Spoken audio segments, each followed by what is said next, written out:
Married at First Sight, Season 14, Episode 9. Someone asks, what do you bring to the table? I am the table! He's back, y'all. Isaac is back, y'all. And I don't even know why Olajuwon went and picked him back up. He should have left Isaac right where he left him, with his face buried in between some stripper's legs, or back in the cave of 1802 or 1700s with some kind of Neanderthal back in the cave with the rest of them creatures. He shouldn't have gone back and picked them up at all. He should have left Isaac right there where he belonged. If Katina thought the old Isaac was gone, she was looking him dead in the eyes. And I know she was like, what the hell is this? I'm telling you, when I was watching this episode, my heart was breaking for Katina. I damn near had tears in my eyes. And I just wanted to snatch Isaac out the TV and just snap that big old thick neck of his. I don't care how much he's been working out. I would have put my foot on it and just snapped it. It was in this moment, I wish Katina just had a little bit of noise when she walked out that room on Steve, when he started talking to her crazy. And I wish she had just a little bit of Jasmina when she told Michael, you know what, you're going to watch your tone with me. Just a little bit more of each one of them, and I think this would have been a whole different conversation. I don't care if Katina can't boil water. This is no way that you talk to your wife nor any woman at all. He basically bombarded her the whole episode. I mean, she could barely talk. It was criticism after criticism after criticism. It was hard to watch, y'all. And he wasn't gonna stop until he broke her, until she cried. I could tell what he was trying to get out of Katina. He was trying to make her cry. This is the same bullshit tactic Olajuwon used at that gym when he decided he was gonna try to break Katina down and start telling her, oh, work like this, do that, do squats, take it seriously. It was the same tactic he used on that horse when he was trying to bully her into ride a horse.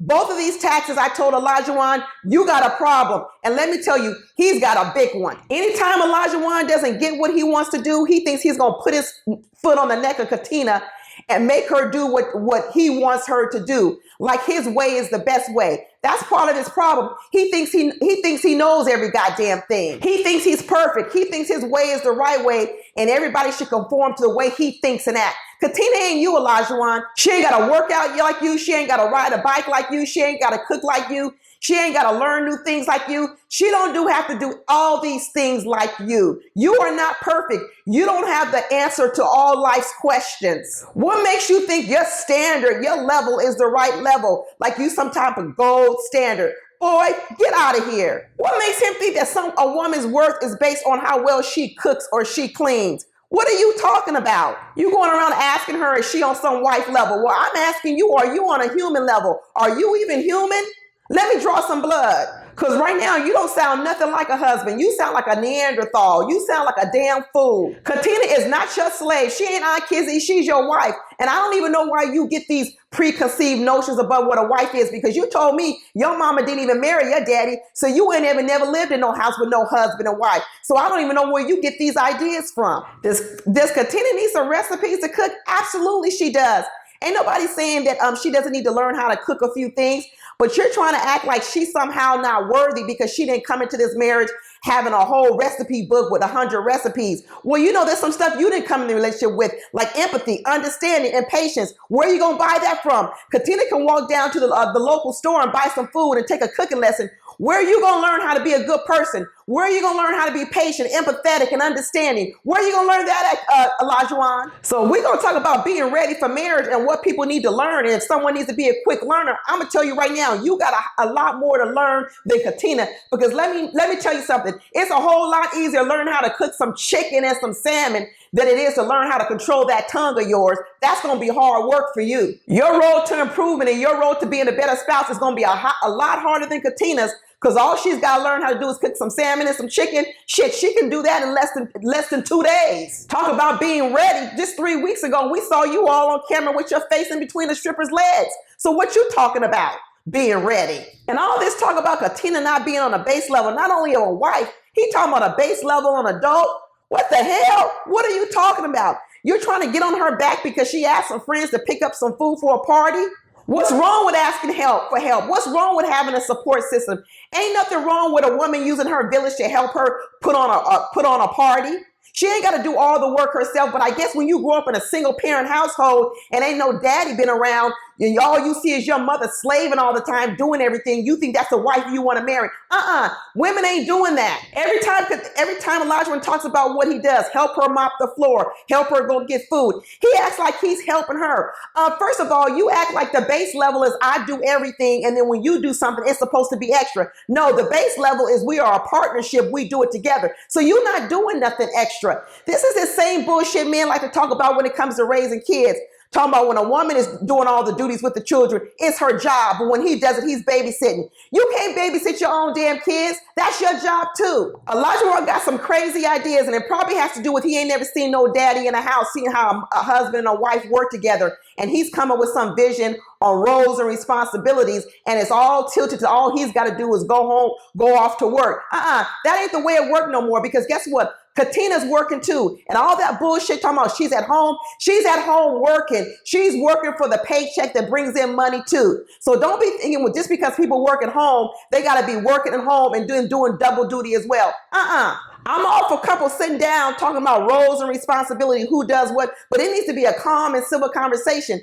Not this sort of dictatorship, this sort of master type mentality that Olajuwon wants to have, like he gets to sit on the throne and dictate everything. That's not how it works, Olajuwon. This stuff is triggering to a lot of women, because you know what? Every time we turn around, somebody's trying to tell us we need to do everything. We need to cook, we need to clean, we need to raise kids. We need to go to work and work 10 hours a day. We need to lay it down in the bedroom. We need to keep our bodies in shape. We need to do all these types of things like we some type of superwoman. This is the stuff that gets women mental health illness when they start thinking less of themselves because they can't do everything. We don't have to do everything. We're not meant to do everything. Our worth is not tied up in how we cook and how we clean and how we spread our legs. Katina held it together though as long as she could till she broke down and cried. But you know what? Next time, Katina, you need to walk out that damn room just like Noy did. I'm not all for the screaming and the condescending talk that Jasmina uses with Michael when she doesn't like what he says to her. But you know what? I'm all for the Noy. Walk in another room. You ain't got to leave the whole house, but you can get up and walk away. Olajuwon's not used to some boundaries, and he's going to need a lot of them because right now he's crossing way too many of them. When they start asking all these questions about what does it take for him to fall in love, and he said devotion and commitment and loyalty, ain't nobody going to be loyal to this bullshit, Olajuwon. You want to know why Katina's not opening up to you? You want to know why Katina's not giving you her whole heart? Because of this right here. And that's what she said. She's going to need to be able to trust you. She's going to need to be able to be vulnerable with you. And let me tell you, this is not the way to get some woman to turn their heart over to you the way you acted today. Absolutely not. He talking about love is not on the table until he can see if Katina knows how to cook and clean. Well, keep your love, because you know what? Don't nobody want no love over cooking and cleaning. That's not the type of love somebody wants. He's talking about he's more further along than Katina because he bought a house and because he paid off student loans and she's still working towards do that. So somehow or another, he's better than her. That don't make you better, Olajuwon. That doesn't make you better. You don't know what role Katina had versus you. You don't know what other type of financial obligation she might have had. Don't be judging her because she doesn't own a house at your age. Don't be judging her because she hasn't paid off her student loans. Hell, Barack Obama and Michelle Obama just paid their student loans off and he was president of the United States. What the hell are you talking about? He's talking about he wants to know that when he's at work, that he doesn't have to be orchestrating everything because he's gone. You don't need to orchestrate nothing. She don't need no direction from you. Katina has been living in this world a long time before you. She wasn't homeless and desperate on the street. She doesn't need you to live. What are you talking about? What you think you going to go away and she going to curl up in a ball and be locked in the closet all while you gone? What type of image do you have of this girl? I'm going to tell you something. It's not realistic. Not at all. Olajuwon better look in the mirror because he's real good at seeing the things that Katina doesn't have that make her so-called wife level.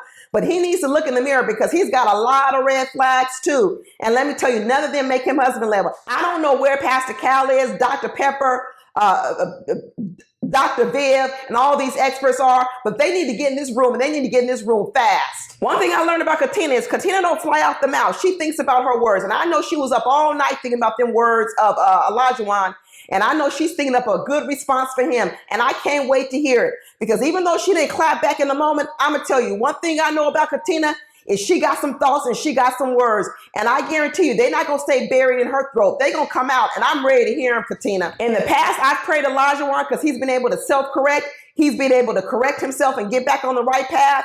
But let me tell you something. He better work fast. He talking about his Katina quick learner.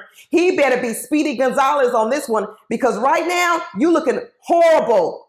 Olajuwon, Isaac, you're looking horrible. You're not looking like husband material at all. You don't get another shot at this. The next time you do this bullshit, Katina need to get up and walk away from you. She need to walk out the room. She need to pull a Noid.